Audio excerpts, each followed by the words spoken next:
How to convert PDF to Word without losing format. Hey guys, in this tutorial, I'm going to show you a quick and easy way to convert your PDF document into Word without having to lose its format. Let's begin. So what you want to do here is basically find your PDF. I've got a PDF file on my download.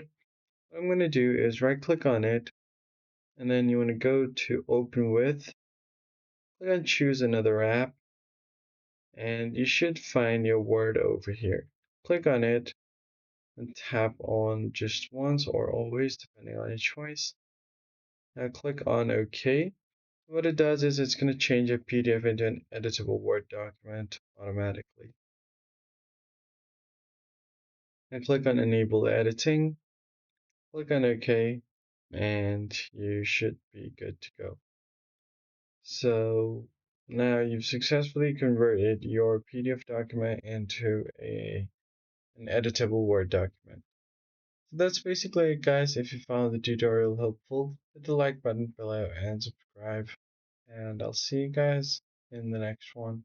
Thanks for watching.